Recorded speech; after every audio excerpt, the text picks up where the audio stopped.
I've been doing demolition and reclamation work for 19 years, and in that time I have pulled apart houses where people died badly, where animals nested in the walls for decades, where the floors were so soft from water damage that every step felt like a dare. I have walked into places that smelled like something that used to be alive and wasn't anymore. I have found things in walls and crawl spaces and under floorboards that I won't describe here. None of it ever made me leave a job early. Not until Centralia.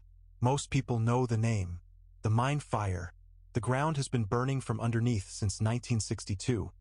Carbon monoxide seeping up through the grass. Streets cracked open by subsidence. The soil warm in places where it should be cold. The state bought the properties and cleared the residents out over decades. By the time I was assigned the job in the fall, less than a dozen people still held out in the whole borough. The streets ran to nowhere.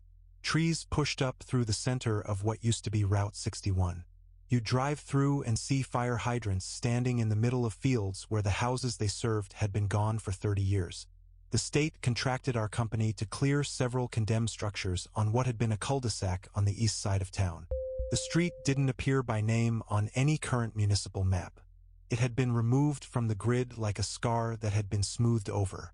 My job was standard: walk-through assessment, structural and hazmat documentation, flag anything that needed specialist handling before the machines went in the following week. I arrived on a Tuesday morning in October. The sky was low, the color of old concrete, and there was a sulfur smell underneath the cold air that you get in that part of town when the wind comes from the right direction. The smoke that gives Centralia its particular reputation is invisible most of the time. You don't see it rising dramatically from cracks in the road. You just smell it faintly underneath everything else, like the town has a low fever it can't break. The structure I was assigned was a 2-story row house at the dead end of the cul-de-sac. The lot on either side of it had already been cleared, just flat concrete pads where the neighboring homes used to be, weeds coming up through the expansion joints. The house itself was still standing. That surprised me a little. The state paperwork said it had been condemned 11 years prior and vacant since then. But the exterior was in better shape than I'd expected. The porch boards were soft, but the siding was intact. The windows on the ground floor hadn't been broken. The front door was unlocked. Not forced, the deadbolt had simply not been turned. I pushed it open with my clipboard and stepped into the front hall. The ground floor was what you'd expect from 11 years of vacancy. Water stains spread from the ceiling in brown rings. Kitchen cabinets stripped to bare wood, doors hanging off hinges. The linoleum in the kitchen had bubbled up from the corners. Everything had the gray, desiccated look of a place that had been exhaling slowly for over a decade, losing moisture and color and warmth a little at a time. I documented the floor joists, the ceiling, the window frames. Nothing that raised a flag.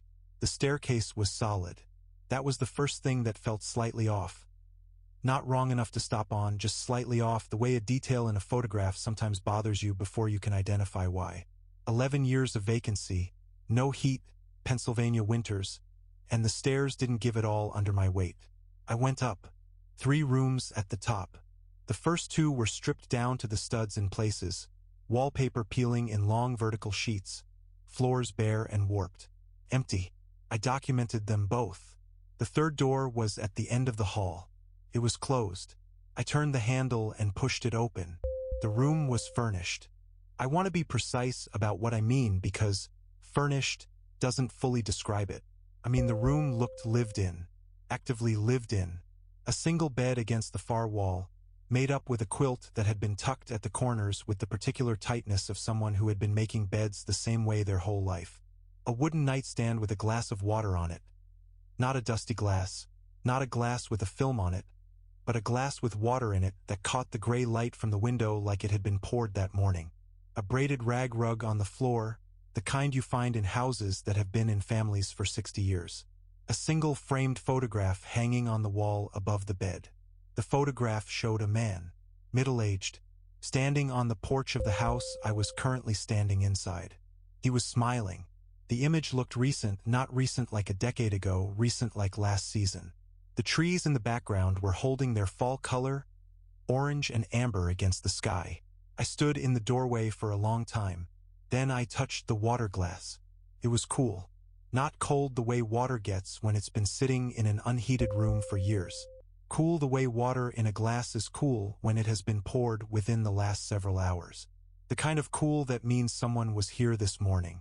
Here is what I need you to understand, because this is the part that still sits wrong in my chest when I think about it late at night. It wasn't the room that scared me. Squatters exist. People find abandoned houses and move into them all the time, especially in a place like Centralia where the oversight is thin and the addresses have been legally erased. What scared me was the photograph, because the man in it was standing on this specific porch. He wasn't a face from a found frame bought at a yard sale, wasn't a generic image left behind by the family that had legitimately owned the house. He was standing right there, on the rotted porch boards I had just walked across 20 minutes ago, smiling at whoever was holding the camera like he expected to be there for a long time. I went back to my truck and called the project coordinator. He told me the property had been fully vacated and cleared by the county in 2008. There was paperwork. He said if I suspected a squatter, I should contact local authorities and not enter the occupied room.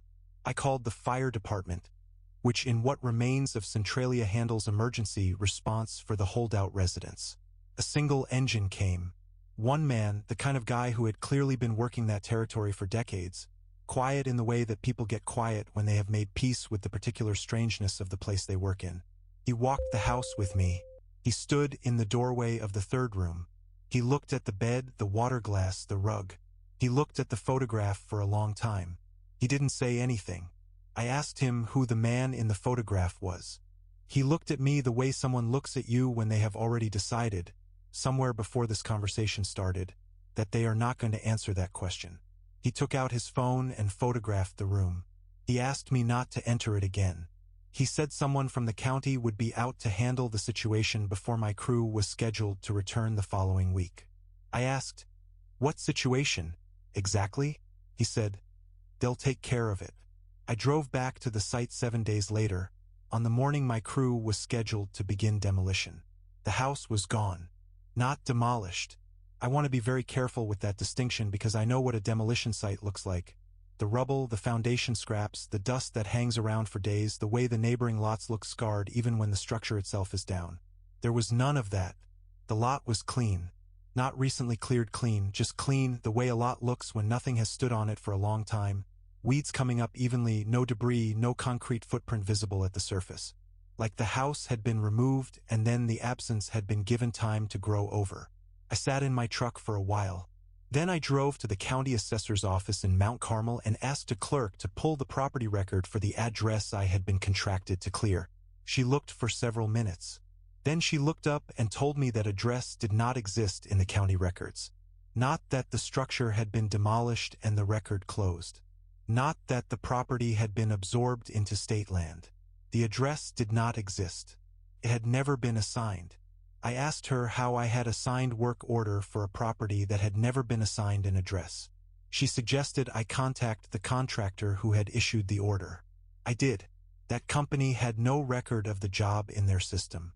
The project coordinator I had spoken with on the phone, a man I had worked with twice before on other state jobs, had left the company, they said. They had no forwarding contact. I still have the original work order in my truck. I have looked at it probably 200 times. The address is printed clearly on it. The signature at the bottom is real. I've seen that signature on legitimate state documents before. I have never found that address on any map, any record, any database. I have never found any record of the man in the photograph. The smoke was coming up through the road when I left that morning, the same as it always does. That faint, low smell underneath the cold air. Like the ground has been burning for so long it doesn't need to announce itself anymore. It just keeps going. There is a specific kind of calm that dying people develop when they have stopped being afraid of what's coming. I have seen it dozens of times across 11 years of hospice work. It happens differently in different people. Some find it in religion, some in exhaustion, some just in the arithmetic of a long life that has run its natural course. But the quality of it is always the same. A loosening, like they've put something very heavy down, like they've stopped trying to hold a door shut. The man I was assigned to in the spring was like that from the first night I arrived. What I could not account for, what I have spent years trying to account for, was what was behind that door he'd stopped trying to hold. He lived in a narrow row house on a side street in Shamokin, the kind of block where every house is pressed shoulder to shoulder with the next one and the brickwork is the color of dried blood from a century of coal dust working itself into the mortar. Shamokin was a mining town once. Most of the men who built those houses spent their working lives underground, and there is something about the architecture of the place that reflects that. Low, compressed, everything built close to the earth like the town itself is bracing for subsidence. He had lived in that house for over 50 years. He had worked the mines for 30 of them before the COPD began its long, slow project of taking his lungs apart. I came 3 nights a week, 9 in the evening until 6 in the morning. He was in the final weeks by the time I was assigned to him, which I knew from the chart, but I would have known it anyway just from sitting with him. There is a particular quality to late-stage COPD breathing, a sound and a rhythm that you learn to read the way sailors read weather, and his told me we were close. On my second visit, before I'd even set my bag down, he told me there was a room at the top of the stairs that I should not go into. He said it without drama, without the hedging that people usually do when they're asking something that sounds unreasonable. Just a flat statement, the way you'd tell someone not to put metal in the microwave. The door was bolted from the outside with a surface-mounted slide bolt, the kind you find on bathroom doors in old houses, a simple brass thumb latch. He said leave it bolted, and he said it once. I didn't ask questions. Patients have private spaces. It wasn't relevant to my job. I noted it in my head and moved on. The first knock came on my 4th visit. It was 1:15 in the morning. He was asleep, or in what passed for sleep at that stage, that shallow, medicated drift that looks like sleep but isn't quite rest. The house was quiet in the way that old row houses in small towns are quiet at that hour, which is to say not fully silent. There was the tick of pipes, the low moan of wind finding gaps in the window frames, the occasional creak of the floor settling. Sounds with explanations. Then 3 knocks from behind the bolted door at the end of the hallway. Not random, not a structural groan misread as impact. 3 knocks, evenly spaced, with the deliberate cadence of someone announcing themselves before entering a room. The kind of knock that expects an answer. I walked to his bedroom doorway. He was awake. He was looking at the ceiling with that same loosened calm he always had, and he said, without turning his head, "You heard it." I told him I had. I told him I was going to check the room. He said, "Don't." And the particular quality of that word stopped me the way a hand on your chest stops you. Not forceful, just certain. The certainty of a man who has already had every version of this argument with himself and finished it some time ago. I asked him what was in there. He was quiet long enough that I thought he'd decided not to answer. Then he said that when it comes for a person, it comes early to look at them first. He said it wants you to know it's there so that when the time comes you're not surprised. He said his father heard it. His uncle heard it. He'd been hearing it for 6 weeks. I want to tell you I dismissed that. I want to tell you that I applied the rational framework I was trained to apply, the one that accounts for terminal patients experiencing heightened anxiety and auditory sensitivity, the one that explains a dying man's certainties as the product of a brain slowly losing oxygen. I tried. I sat with him until 4 a.m. that night building that framework in my head, and it was working fine until I stood up to check his vitals and glanced down the hallway and noticed the quality of the dark under that bolted door. There was no gap under the door. There was no light under it. I know how that sounds. I know a hallway at 4 a.m. in a row house is dark. What I mean is that the darkness under that specific door was denser than the darkness around it. Deeper. The way a shadow is deeper than the thing beside it. I stood in that hallway looking at it for probably 45 seconds before I went back to the bedroom and sat down and did not look at the hallway again until morning. I came back the following week and the week after that. The knocks came twice more, always between 1 and 2 a.m., always 3 of them, always that same measured cadence. I stopped telling myself it was the pipes. It wasn't the pipes. Pipes don't knock in 3s at 1:17 in the morning with the rhythm of a person who has learned how to be patient. What I started to notice, and this is the part I've told to exactly 2 people in my life, is that with each visit the knocking sounded closer to the door. Not louder, closer. The way a sound changes when its source moves toward you. On the first night, it had sounded like it came from somewhere in the middle of the room. By the 3rd time, it sounded like it was coming from just behind the door itself. He died on a Tuesday morning in the 11th day after I first heard the knocks. I was there. He went the way the good ones go, on an exhale without distress, in the gray early light just before sunrise. His breathing had been changing through the night in the way I knew how to read, and I had moved my chair close and I was holding his hand and then he was gone. It was peaceful. Whatever peace means in that context, it was that. I sat with him for a while. That's something I always do when I'm the only one present. Just sit. Feels like the minimum courtesy. Then, at 3:40 in the morning, the room still holding that specific silence of a death that just happened, the kind of silence that feels like a breath being held. I heard it again from the end of the hallway. 3 knocks. I have thought many times about what I should have done. I have thought about what a rational person would do, what a person of faith would do, what a person braver than me would do. What I did was stand up, walk to the hallway, and stand at the end of it looking at that door. The bolt was open, not broken, not forced. The brass thumb latch had been slid back. The door was still physically closed, the latch was still in the frame, but the bolt itself, the bolt that I had personally confirmed was engaged when I came on shift at 9 the previous evening, had been moved. I do not know when it was moved. I had been in the house the entire night. I had been in the bedroom for the final hours. I did not open the door. I went back to the bedroom and I sat with the body of the man I had been caring for until the morning supervisor arrived at 6, and I did not tell her about the bolt. And I drove home in the early light and sat in my car in my own driveway for a long time before I could make myself go inside. I gave my notice 2 weeks later. I told my supervisor it was burnout. That wasn't a lie exactly, but it wasn't the full truth either. The full truth is this. There is a particular expression that I noticed on his face during those final 11 days, and I've had years now to find the right word for it, and I think I finally have. It wasn't fear. It wasn't peace. It was recognition. The specific, quiet expression of someone who has been waiting for something and has just heard it arrive. I have cared for many dying people. I know the faces they make. I have never, before or since, seen that one. Whatever was in that room, whatever moved a bolt on a closed door while a man lay dying 20 feet away. I don't think it needed the door to be open. I think it opened it for me. I think it wanted me to know it had been there. And the thing that still wakes me up some nights, years later, lying in my own bed listening to my own house settle around me in the dark, is this. Whatever it was that his father heard, and his uncle heard, and that he heard for the final 6 weeks of his life. I don't know if I'm supposed to hear it too. I don't know if I already have. The first thing you learn about hunting is that the woods have a rhythm. Not a sound exactly, a rhythm underneath the sound.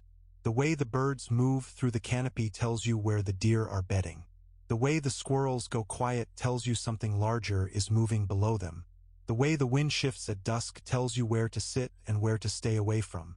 You spend enough years in the same piece of ground and you stop thinking about these things consciously. You just know them the way you know the layout of your own kitchen in the dark. Your body reads the woods before your brain does. I had been hunting the same ridge in Tioga County for 22 years when it stopped feeling like mine. I want to be specific about that phrase because I have thought about it a lot. It didn't stop feeling safe, that came later. It stopped feeling like mine first. Like something had moved into it that had no interest in the arrangement we'd had for 2 decades. Me and that ground. Like I was the one who was now trespassing. It started with the trail cameras. I run 4 of them on the property from August through January. I've been doing it for about 12 years, and I've gotten good at reading what they show me. You learn the individual deer on a piece of ground after enough seasons, the specific rack of a buck, the way a doe moves with a particular hitch in her gait. You learn the routes. You learn which camera lies because it fires on a branch that moves in the wind. You learn to read the timestamps and the angles and the way the infrared washes out at different distances. On the 14th of September, I pulled the SD card from the camera I have positioned on the south end of the main clearing, a roughly circular opening in the hardwoods, maybe 80 yards across, with a scrape line along the eastern edge that I have hunted for 15 years. Good camera placement, wide angle, full clearing coverage, positioned about 4 feet off the ground on a red oak I have been using as a mount since I bought the camera. I sat down at my kitchen table that evening, put the card in my laptop, and started going through the images. The camera had fired 340 times between the 1st and the 14th. Most of it was what you expect. Deer moving through in the early morning and at last light, a bear on the 3rd that had knocked over the mineral block, a coyote on the 7th moving fast across the southern edge. Normal. I went through the first 300 images in about 20 minutes.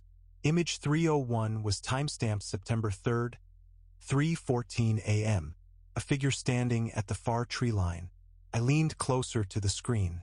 The infrared turns everything a pale green-gray at that hour, and at 80 yards the resolution softens, but I have enough experience with that camera to know what a human shape looks like versus a deer versus a bear. This was a human shape, standing upright, both arms at the sides, facing directly toward the camera. My first thought was poacher. Someone running a spotlight on the property. Spooked when they heard the camera click. Froze. It happens. I made a mental note to call the game commission and kept scrolling. Image 302. September 4th. 3:14 a.m. Same figure. Same position. Same tree line. Same posture, arms down, facing the lens. Here is the first thing that made my stomach drop, and I want you to sit with this before I go any further. The timestamp did not say 3:13. It did not say 3:15. It said 3:14. Both nights. The exact same minute. A motion-triggered camera fires when something breaks the infrared beam. It doesn't fire on a schedule. For the same figure to appear in the same location at the same minute on back-to-back nights, that person would have had to be standing in that exact spot at that exact moment twice intentionally. September 5th, 3:14 a.m. September 6th, 3:14 a.m. I sat back from the laptop. I went through all 11 nights between the 3rd and the 14th. 11 images. 11 consecutive nights. 3:14 a.m. each time. No variation by so much as a single minute. The figure standing at the southern tree line, facing the camera, arms at its sides. And on the 3rd night it was closer. Not dramatically closer. I've paced that clearing enough times to know its dimensions well, and I'd estimate the figure had moved roughly 10 to 12 feet toward the camera from where it stood on the first night. 10 feet closer. Same posture. Same orientation. Same stillness. It moved 10 feet closer every night. By the 7th image, the figure was near the center of the clearing, and the infrared resolution at that range was sharp enough that I could see the face. I'm going to tell you what I saw, and I'm going to tell you plainly, because I have no interest in being dramatic about this. I've told this story twice, once to my hunting partner of 15 years and once to a wildlife officer I trust, and both times I stopped at the face. Not because I was trying to be coy, because the face is the part that I genuinely do not have the right words for yet, and the wrong words feel worse than no words. What I will say is this: it was not aggressive. It was not the face of something that wanted to threaten me or frighten me. What it was, and this is the word I keep coming back to no matter how many other words I try, was attentive. The way a person looks when they are studying something carefully and have all the time in the world to do it. 11 nights, moving 10 feet closer each night, patient in a way that felt deliberate, not like something wandering, like something with a plan. On the 8th night, I could see what it was wearing, and it was wearing ordinary clothes. Dark jacket, dark pants. Nothing remarkable. No equipment. No light source. Nothing in its hands until the 9th night, when I noticed something held loosely in the right hand, down at the side, that I could not identify regardless of how many times I zoomed and sharpened the image. On the 11th night, September 13th, 3:14 a.m., the figure was approximately 30 feet from the camera. 30 feet in an open clearing, in infrared with a camera I know well. I could see every detail. It was looking directly into the lens with that same expression. And the thing it was holding in its right hand, I need you to understand I have tried every reasonable explanation for what I'm about to tell you. I have told myself it was a walking stick, a piece of deadfall, a tool of some kind. I have tried all of those explanations, and none of them have held up to what I actually saw in that image. What it was holding appeared to be a trail camera, the same model as mine. I don't know if it was mine. I checked the camera mount the following weekend, and the camera was still in place, seemingly undisturbed. But in that image, in the right hand of whatever had spent 11 nights crossing my clearing at exactly 3:14 in the morning, was an object that looked exactly like what I used to watch that ground. like it had been watching back. Like maybe it had been watching first, and the camera I'd put on that tree was just me finally catching up. I pulled all 4 cameras off the property that same day. 22 years of stands and sign and memorized terrain, and I walked every camera mount and pulled every card and took them all home, and I have not been back since. I don't know if I'll go back. I keep meaning to make a decision about it, and then I don't make the decision, and the season passes, and there it is. My hunting partner, the man who has sat in a blind with me through sleet and before sunup more times than I can count. A man who does not rattle easily. Looked at the images when I showed him and didn't say anything for a long time. Then he asked me one question. He asked me if the camera fires on the animal or the animal comes to the camera. I asked him what he meant. He said, "Does the deer find the camera, or does the camera find the deer?"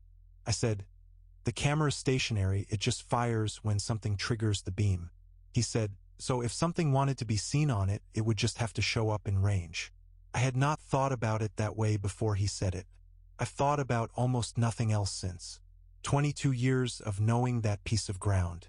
22 years of understanding its rhythms, reading its movements, knowing what belongs in it and what doesn't. I built a relationship with that land the way you build a relationship with anything you pay close attention to for a long time. I never considered that something else might have been doing the same thing. I never considered that the first time I saw evidence of it might not have been the first time it noticed me. The cameras are in a box in my garage. I look at that box sometimes when I'm getting something else. I haven't deleted the images. I don't know why I haven't deleted them. I think part of me keeps believing that if I look at them one more time, the 11th image will show me something different than what it shows me every other time. It never does. 30 feet away. 3:14 AM. Looking right into the lens.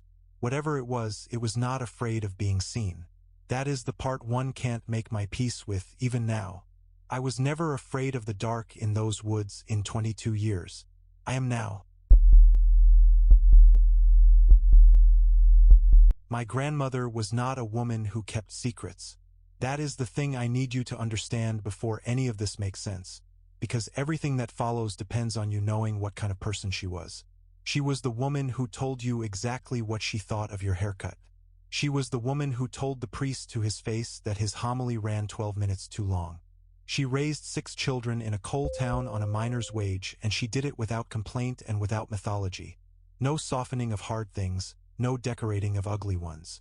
If something was difficult, she said it was difficult. If something was wrong, she said it was wrong. She did not perform. She did not embellish. She kept those letters for 38 years. My mother found them in the spring of 2003, 2 weeks after the funeral, behind a false panel in the basement. A section of drywall that had been set in without fasteners, just resting in its frame, invisible unless you knew to look. My grandmother had told my mother about it in the hospital, near the end, and had made her promise not to open it until she was gone. My mother brought the coffee tin upstairs and set it on the kitchen table and left it there for 3 days before she called me.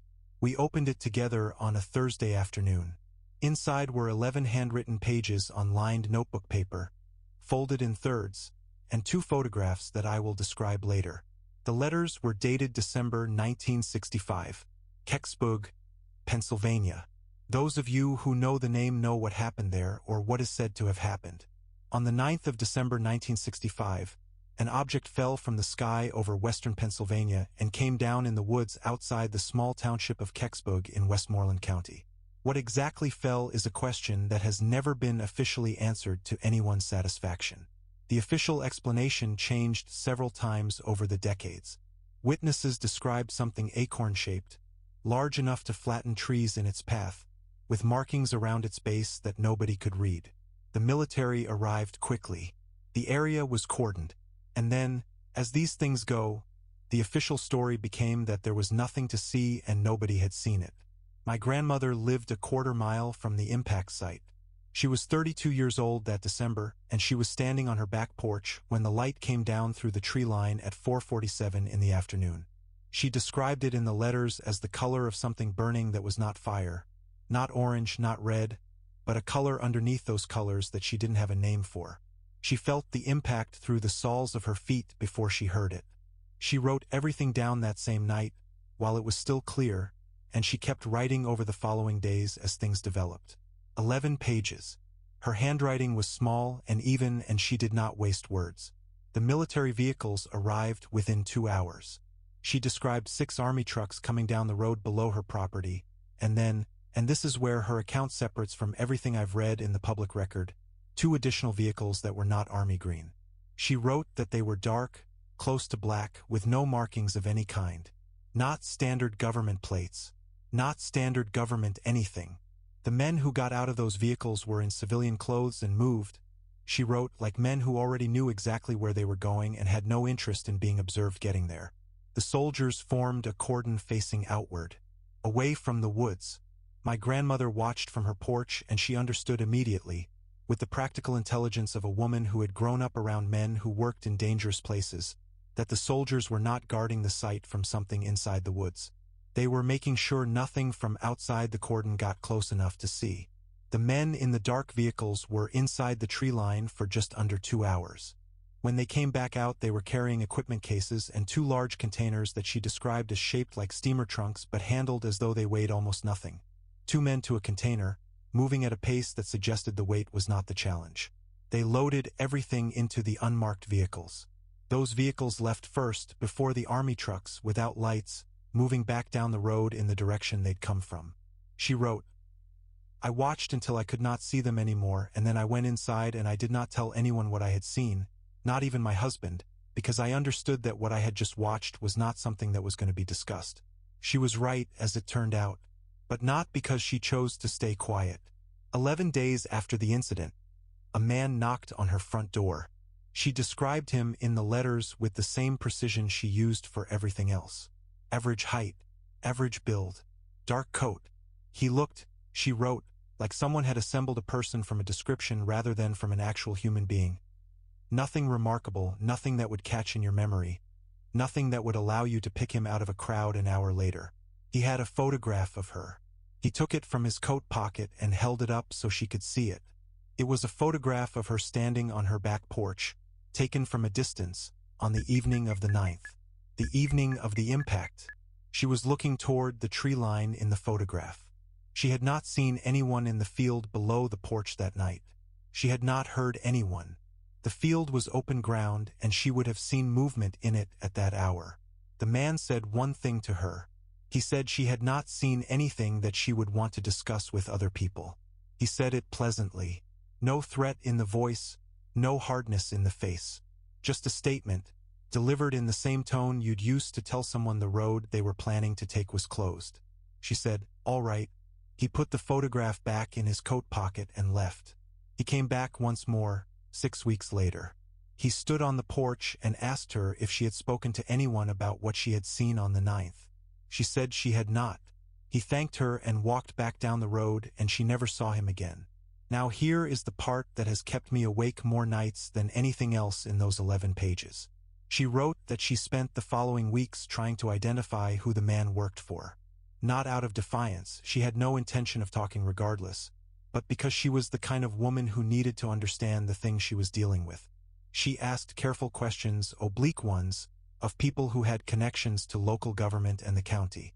She wrote letters to 2 offices that she did not name in the letters, asking general questions about the incident. Both letters were returned unopened. She made one call to a number she had found through a contact she did not name, a number she believed was connected to a federal office. The person who answered listened to her, described the 2 unmarked vehicles and the civilians in dark coats. There was a pause. Then the person on the line said they had no information relevant to her inquiry, and they asked her for her name and address before she could hang up. She did not give her name. She hung up. She wrote, whoever those men were, they did not come from any office that answers the kind of question I was asking. The soldiers were there to manage what people saw. The men in the dark vehicles were there to manage what was found. Those are 2 different jobs, and they did not belong to the same organization. The 2 photographs in the tin were taken by her, from the back porch on the evening of the 9th. She had a camera, a simple film camera that she used for family photographs, and she had the presence of mind to take it outside with her in the confusion of those first minutes. The first photograph shows the tree line at dusk, A line of orange light through the branches where something has disturbed the canopy, smoke or steam rising in a pale column. The second photograph shows the field below the porch. In the field, at what I would estimate is roughly 40 yards from where she was standing, there is a figure. Not a soldier. The soldiers were in the woods on the other side of the property. This figure is in the open field in the fading light, and it is facing the porch. It is not wearing a uniform. It is not carrying equipment. It appears to be standing completely still. My grandmother did not mention this figure anywhere in the 11 pages of letters. She wrote about the vehicles and the soldiers and the man who came to her door. She documented everything with the careful, unsentimental precision of a woman who believed that the truth deserved to be recorded accurately. She did not write a single word about the figure in the field. I have looked at that photograph for 20 years trying to decide what that means. Whether she didn't see it. Whether she saw it and chose not to write about it. Whether she wrote about it somewhere else, in something I haven't found. Or whether she saw it and understood, with the particular clarity of a woman who had already decided to carry this quietly for the rest of her life, that some parts of a story are better left in the dark where you found them. I have the letters. I have the photographs. I do not know what to do with them. I am telling you now because she made my mother promise to stay quiet, and my mother kept that promise for 20 years, and my mother is gone now too. Somebody should know. She deserved to be believed while she was still alive to hear it. I want to start by telling you what kind of street it was because that matters. Not a neighborhood where people keep to themselves. Not one of those places where you can live next to someone for a decade and not know their middle name. This was a Schuylkill County row block, which means the houses share walls, which means you hear everything. The televisions, the arguments, the particular rhythm of someone else's daily life pressed right up against yours through 8 inches of brick and plaster. You know your neighbors on a street like that whether you intend to or not. You know their schedules and their habits and the sound of their footsteps on the floor above you and the smell of what they cook on Sunday mornings. Privacy is a concept that exists elsewhere. On a block like ours, it was always a polite fiction that everyone agreed to maintain. I had lived next door to the man on my left for 31 years. 31 years. I watched his children grow up through that chain-link fence. I was at his granddaughter's baptism in 2014. I borrowed his rototiller 3 springs in a row, and he never once made me feel like I owed him for it. He plowed the sidewalk in front of both our houses after every snowstorm without being asked and without mentioning it. He was private in the way that men of a certain generation in this part of Pennsylvania are private. He didn't volunteer things, didn't make conversation for its own sake, kept his interior life interior. But private and private are different things, and I want to be precise. He was not strange. He was not the kind of neighbor about whom people later say they always knew something was off. He was just a quiet man who kept a neat yard and minded his business. That is who he was for 31 years. I need you to hold that image of him while I tell you what I saw. It started in March of 2018. My bedroom is at the back of the house and the window looks out over both our rear yards. I have looked through that window 10,000 times. I know every inch of both those lots. His chain-link fence running the length of the property line, the aluminum shed in his far corner, the rows of Sharon bushes along the back, the patch of ground near the alley fence where the soil is always a little lower than the rest because of how the water drains. On a Tuesday night, sometime after 2 a.m., I got up for water. Coming back through the bedroom, I glanced out the window the way you do without thinking about it. The yard was lit by the alley light behind the fence. That particular flat orange of old sodium vapor that makes everything look like a photograph of itself. He was in the yard with a shovel. I stopped. He was working in the far corner near the alley fence, just beyond the aluminum shed, moving with the focused efficiency of a man doing a job he'd done before. I watched for maybe 2 minutes. I told myself drainage. I told myself a broken pipe, a dead animal, a problem that couldn't wait. I told myself there are reasonable explanations for a retired man digging in his yard at 2 a.m. and I went back to bed and I almost believed it.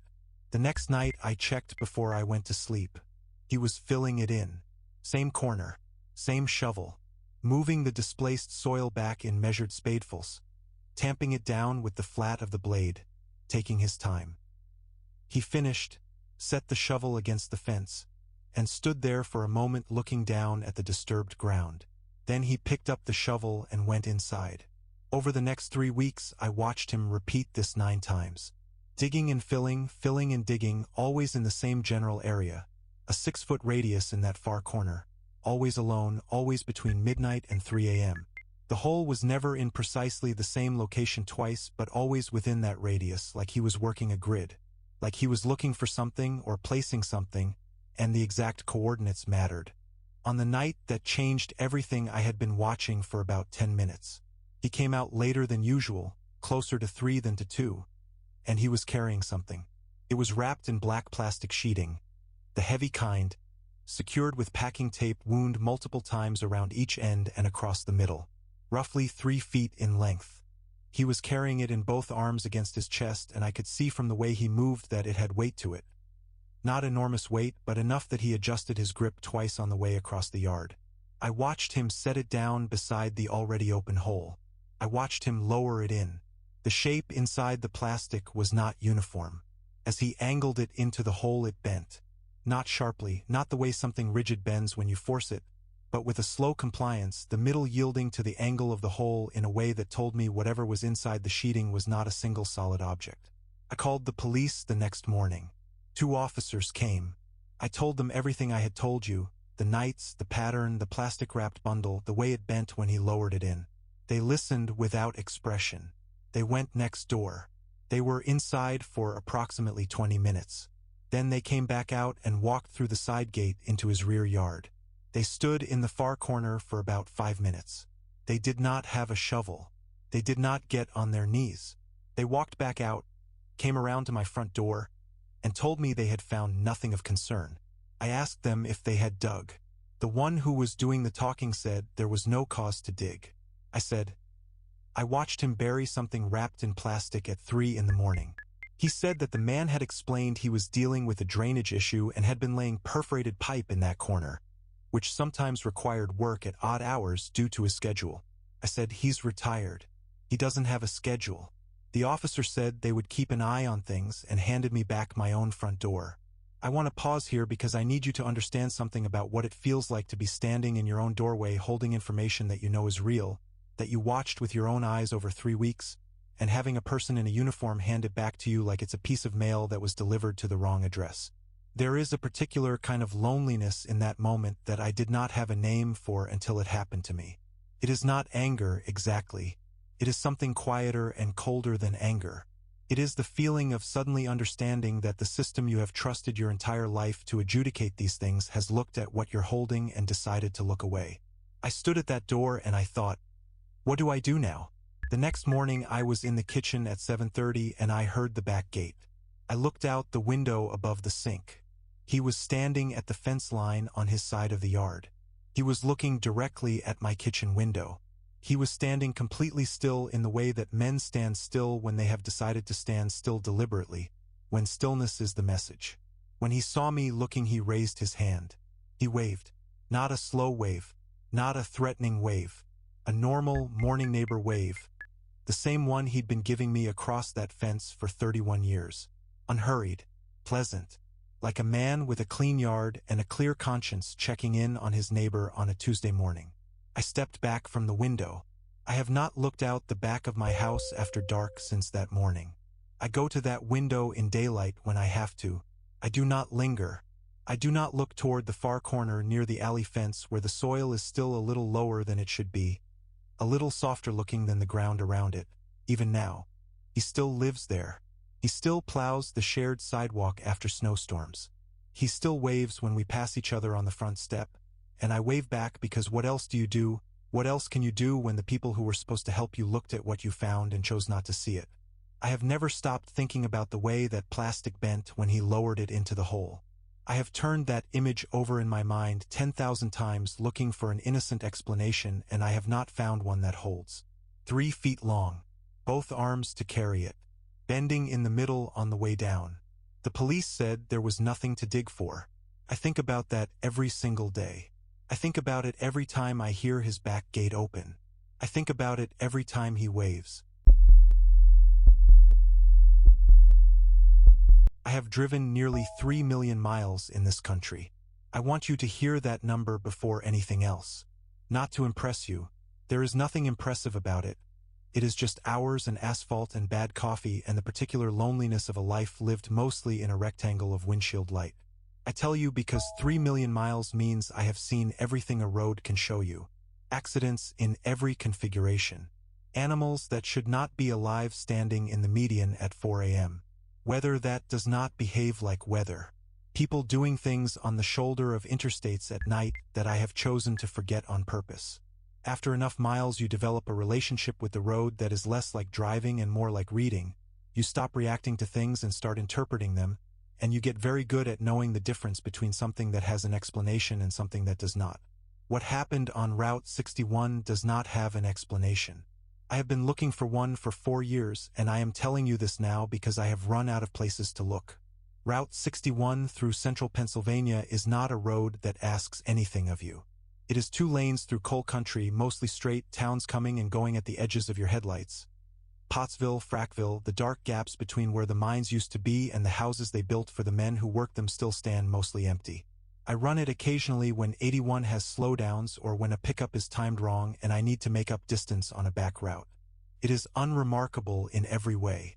I have run it probably 40 times over the years without incident. October 14, 2021. Southbound, approximately 2 miles below the Frackville interchange, 2:10 in the morning. I came around a long shallow curve and my headlights found a woman standing on the right shoulder. She was facing the road. Both arms slightly out from her sides, palms forward, the posture of someone who wants to be seen and is making sure of it. No vehicle behind her, no flashers anywhere on the road ahead or behind, no breakdown, nothing. Just a woman on the shoulder of Route 61 in the middle of October at 2 in the morning with no shoes on. I stopped. I have heard the arguments about stopping and I do not care about them. I stopped. She came around to the passenger side and I rolled the window down. She was somewhere in her mid-30s. Dark hair matted against the side of her face. Both feet bare and cut up. Fresh blood on the asphalt where she'd been standing. Scratches on both forearms, the kind you get from moving fast through brush in the dark. Her jacket was gone. She was in a long-sleeved shirt that was damp despite the cold, and she was not shivering, which bothered me more than the blood did because a person in the cold without a coat who is not shivering is a person whose body has moved past the shivering stage. I asked her if she was all right. She said, "I need to go home." Her voice was flat and even, not panicked, not distressed in any way I recognized. The flatness of someone who has used up everything they had and is now operating on something below emotion. I asked her where home was. She gave me a street address in Pottsville. A specific house number on a specific street, delivered with the automatic precision of someone reciting something they have known their whole life. I told her to get in.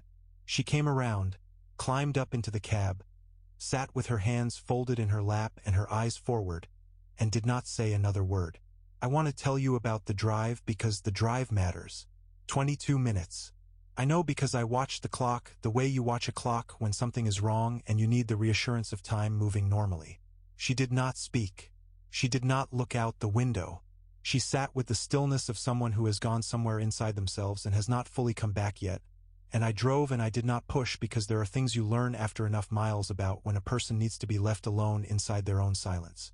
The address was on a residential street in Pottsville, the older part of the city, brick row houses on both sides, cars parked tight against the curbs. I found the house number and pulled to the curb and put it in park. I turned to tell her we'd made it. The seat was empty.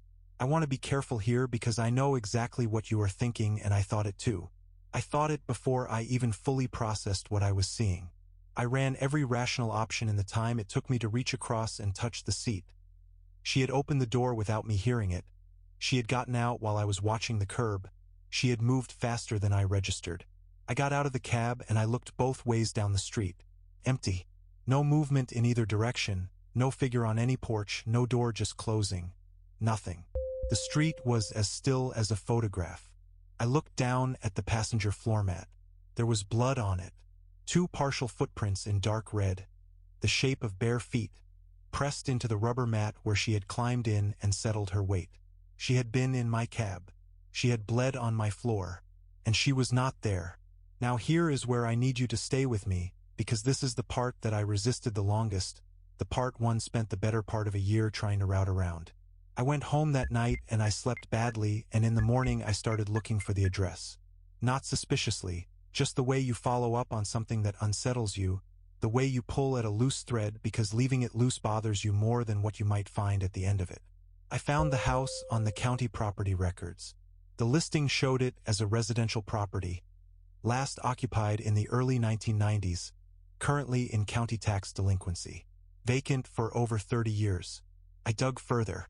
It took me 3 separate searches across 2 afternoons before I found it, tucked into a regional newspaper archive from 1987. A missing persons report filed in October of that year. A woman, 33 years old, resident of that street in Pottsville, reported missing by her family after she failed to return home from an errand. Her car was found on the shoulder of Route 61, approximately 2 miles south of the Frackville interchange. The name she had given me when she climbed into my cab was the name in that report. I sat with that for a long time. I printed the article. I still have it in the cab, folded into the sun visor on the passenger side, which I recognize is not a normal thing to do, but which I have also not been able to stop myself from doing. There is a photograph with the article, small and newsprint gray, the kind of photograph that families give to newspapers when they are desperate and have run out of other options. I have looked at that photograph more times than I can count.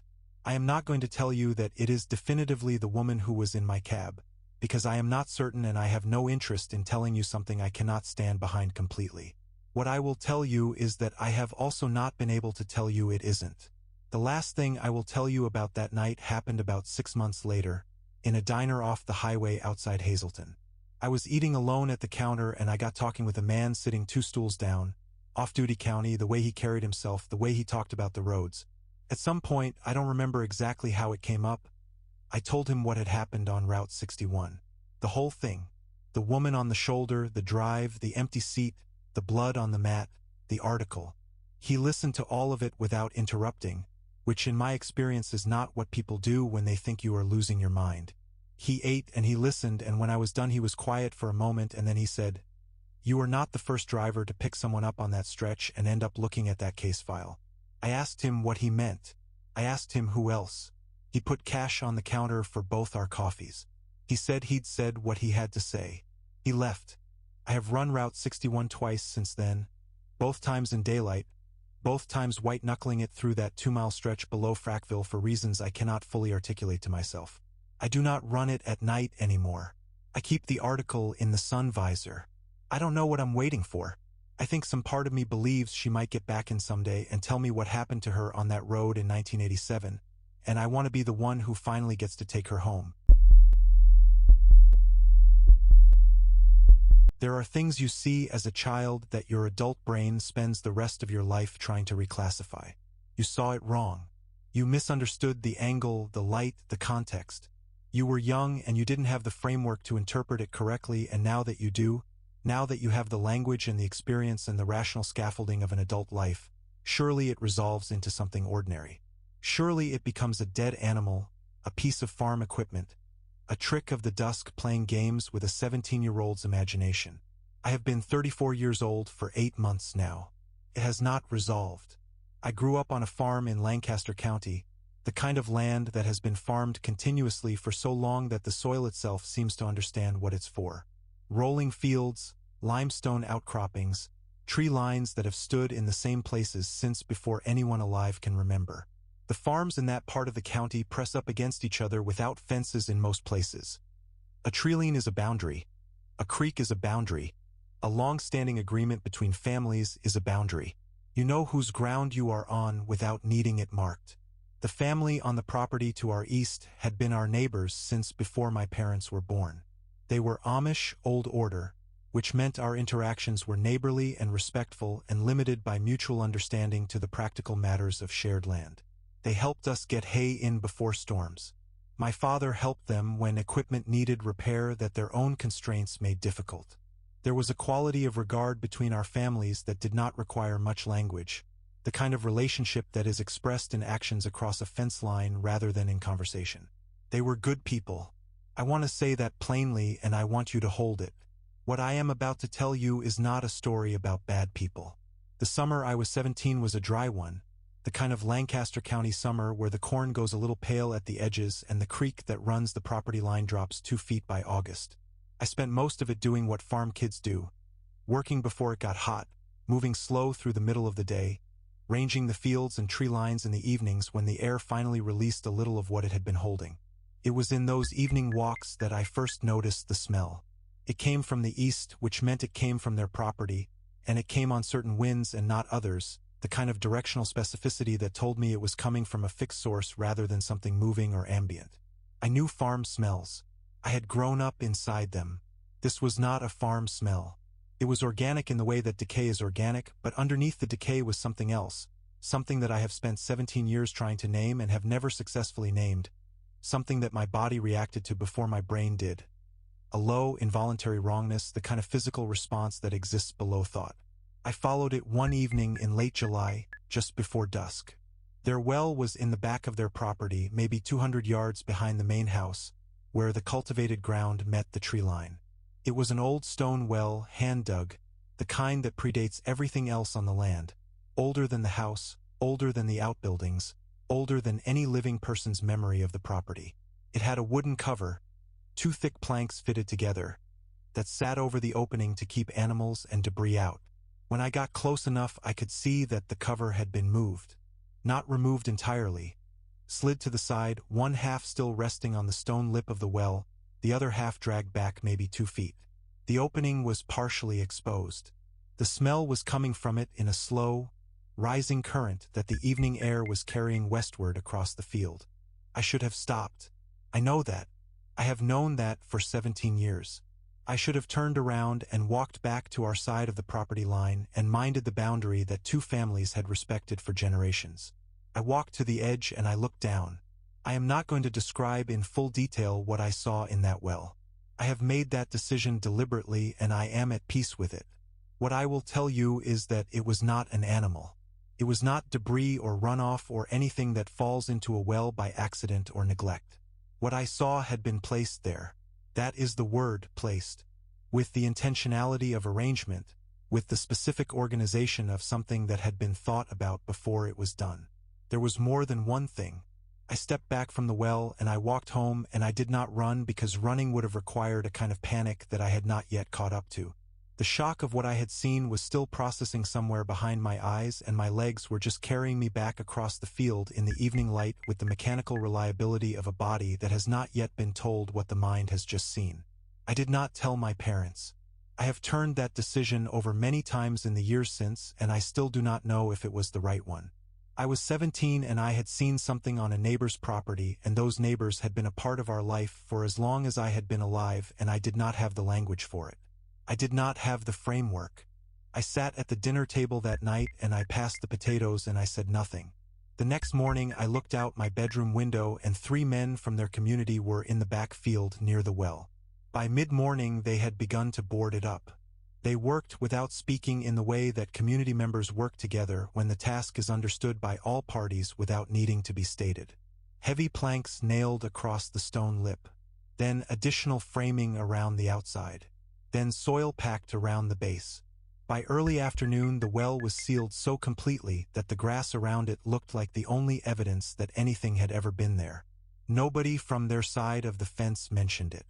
Not that day, not the following week. Not in the remaining years that our families were neighbors. Nobody from my side mentioned it either because I never said a word to anyone. This is the part one want you to sit with because I think it is the most honest thing I can tell you about what happened and what it has cost me. The not telling was not cowardice. Or it was not only cowardice. It was something more complicated than that. It was the understanding at 17 that some things exist inside a community's life that are not meant to be handed to the outside world. That family had lived on that land for generations. They had their own way of addressing what needed to be addressed, and they had addressed it. The well was sealed. Whatever was inside it was sealed with it. And I had been a trespassing kid who had seen something from across a fence line that I was never meant to see. I told myself that for a long time. What I could not tell myself, and cannot tell myself now, is that what I saw was something that should be sealed and left. They moved away in 2009. The farm was sold to an outside buyer, a non-Amish family from further east who knew nothing about the land's history. I drove past it once, a few years ago, and the back field looked the same as it always had. Flat, cultivated, ordinary in the way of Lancaster County farmland in late summer. I did not stop. I did not get out of the car. I did not look toward the tree line where the well used to be. My husband knows that something happened the summer I was 17.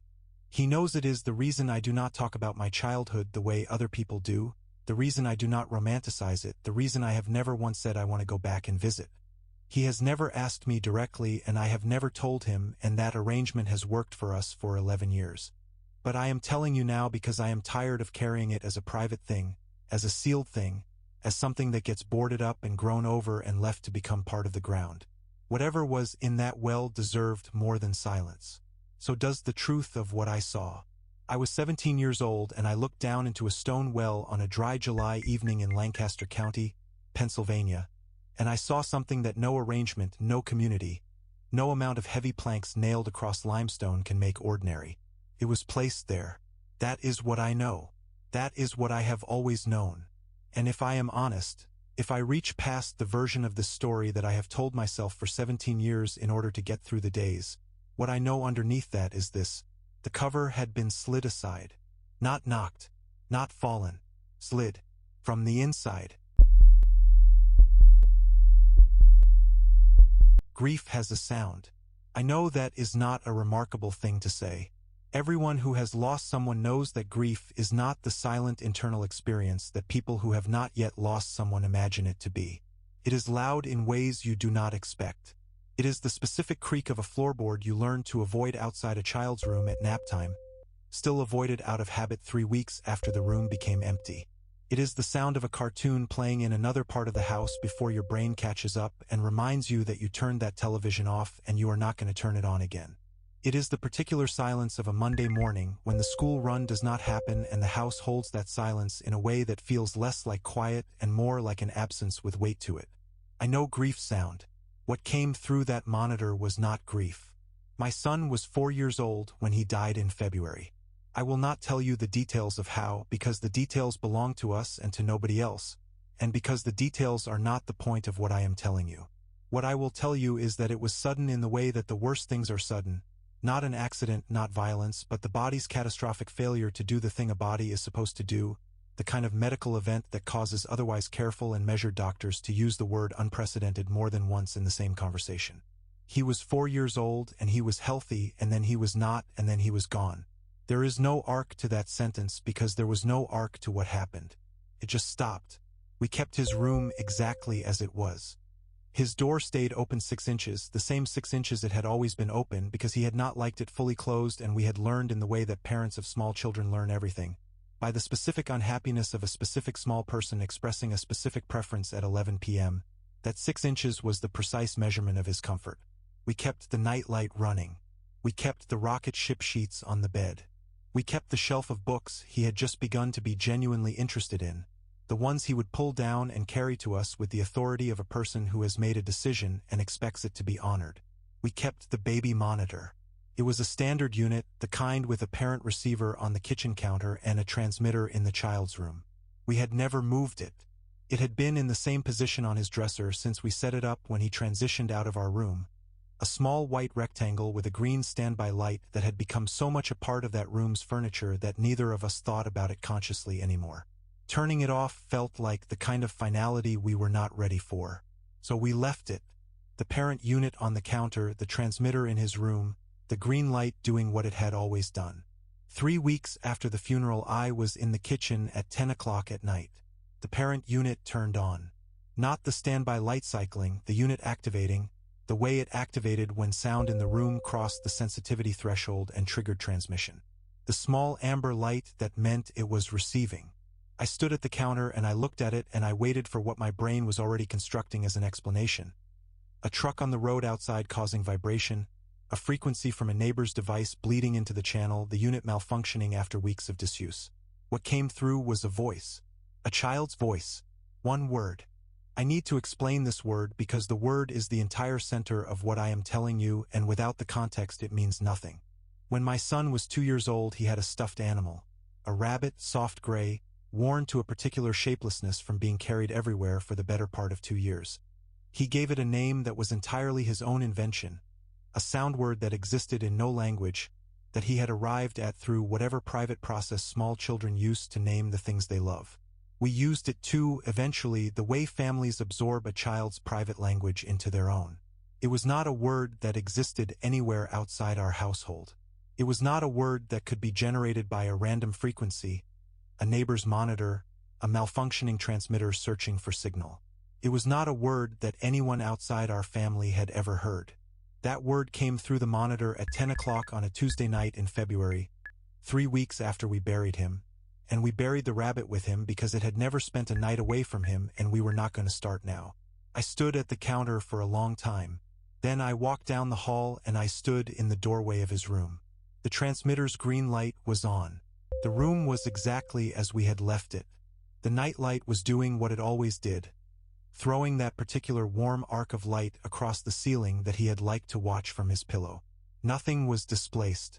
Nothing was different. The rabbit was not there because the rabbit was in the ground with him, and that fact sat in my chest like a stone that would not shift.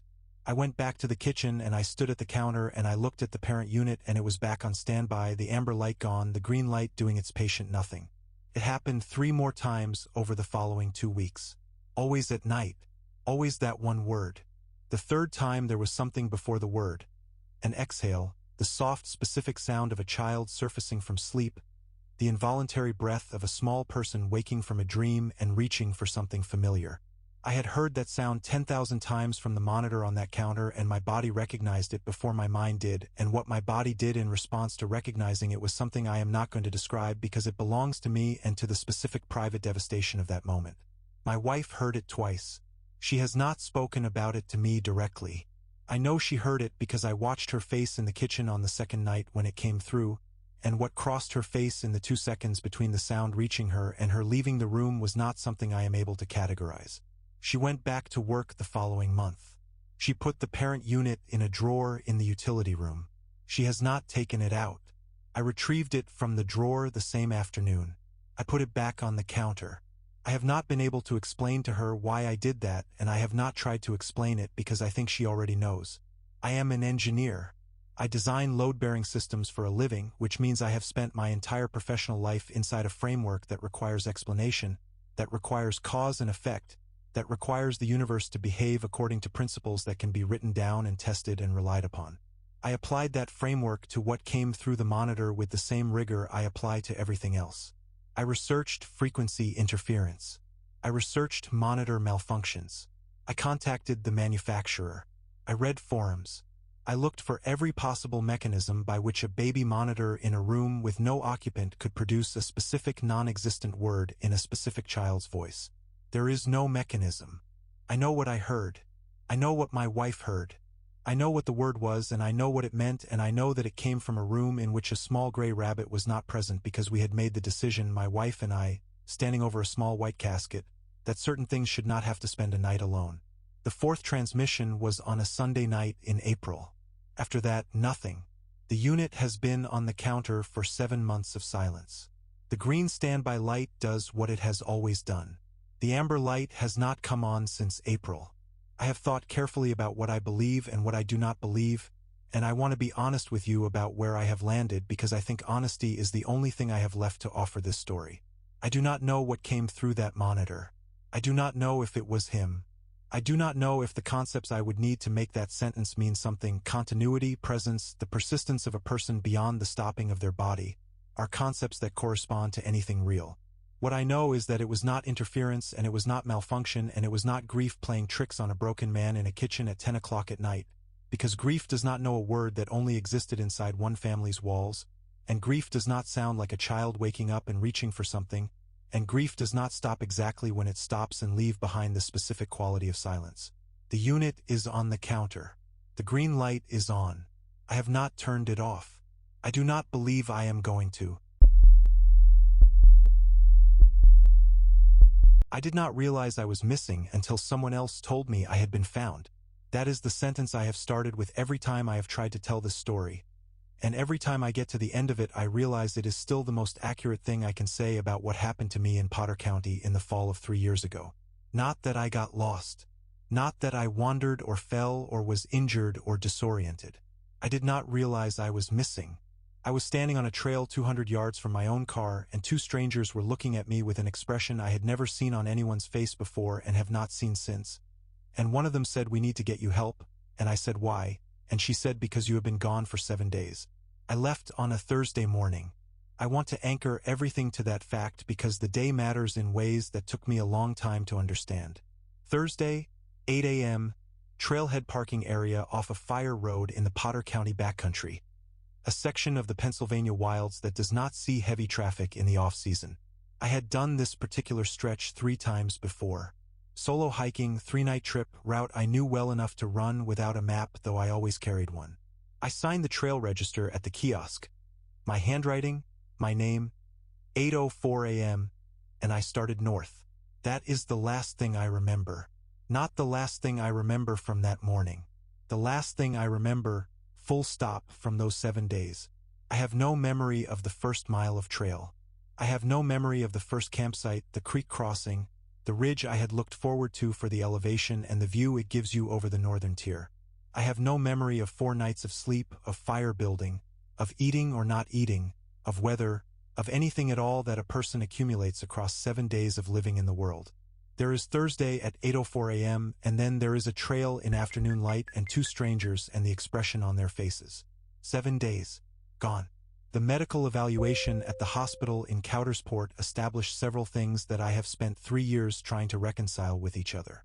My physical condition was inconsistent with 7 days in the backcountry without resupply. My hydration was normal. My caloric deficit was assessed as corresponding to roughly 36 to 48 hours without food, not 168. I had no injuries beyond superficial scratches that could not be dated. My core temperature was normal. My boots, which I had been wearing at the trailhead on Thursday morning and which I was still wearing when I was found the following Thursday, were clean. Not trail-worn clean. Clean in the way that boots are clean when they have not been used. The clothes were wrong. I had packed specific clothing for that trip. Gear I had chosen carefully, washed before packing, folded into my bag the night before. I was not wearing any of it when I was found. I was wearing a gray zip-up sweatshirt, men's large, with the manufacturer's tag removed. Dark jeans that were not mine. White athletic socks that were not mine. My own boots, clean, on my own feet. Someone had changed my clothes. I want you to stop here with me for a moment because I think people move past that fact too quickly when I tell this story, and it is the fact that everything else pivots on.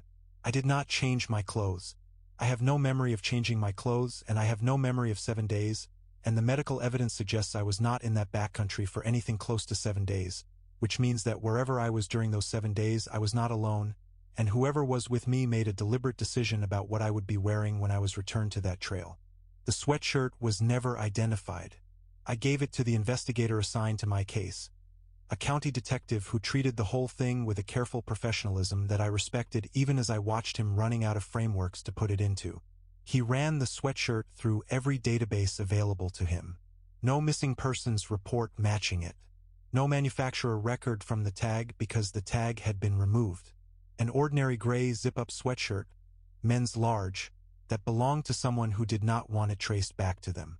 I asked him once, about 6 months into the investigation, what he thought had happened to me. He was quiet for long enough that I knew he had thought about his answer before this conversation, that he had prepared something careful and professional and measured. Then he put the prepared answer down and he said, "Honestly, I don't know.